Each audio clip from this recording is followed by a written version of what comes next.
The bell shrieked. "Recess!"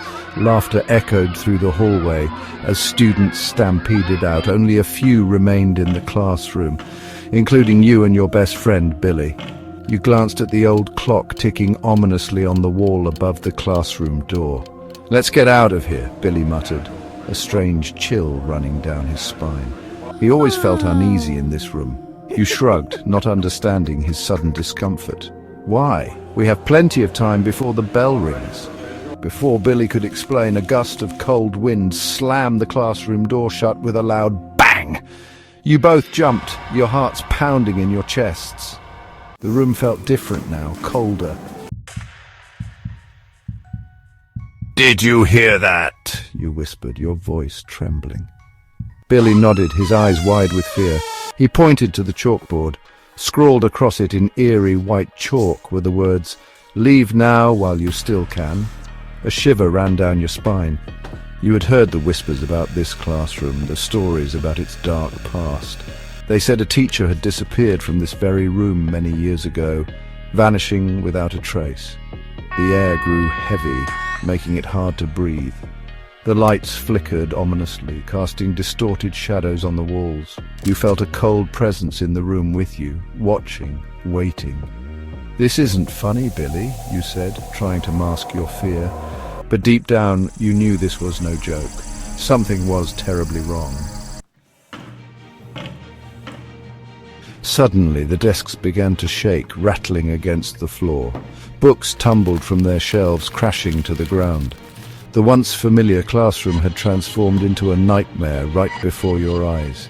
Terror gripped your heart as a cold wind swirled around you. You could hear whispering voices, though you couldn't make out the words.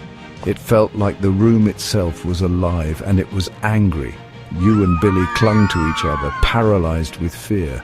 What was happening? The temperature plummeted, biting at any exposed skin.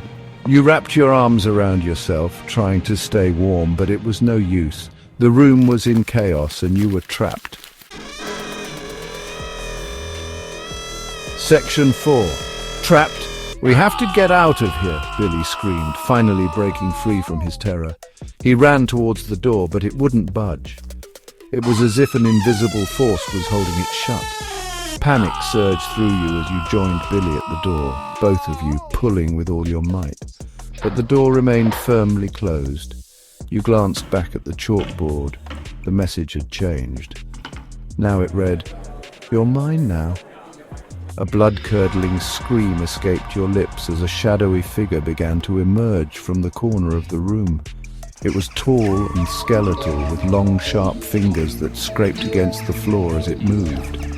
The figure moved towards you, slowly, deliberately. You were trapped. Section 5, Unsolved Mystery. Just when you thought all hope was lost, the bell rang, signaling the end of recess. The shadowy figure vanished instantly, as if it had never been there at all. The lights flickered back to life, and the room fell silent. You and Billy stared at each other, unsure of what had just transpired. Had it all been a bad dream? You cautiously approached the chalkboard and wiped away the eerie message with your sleeve. The classroom was back to normal, but the fear lingered in your heart. You knew you would never forget the horrors you witnessed in that room. The mystery of the haunted classroom remained unsolved, a chilling reminder that some secrets are best left buried.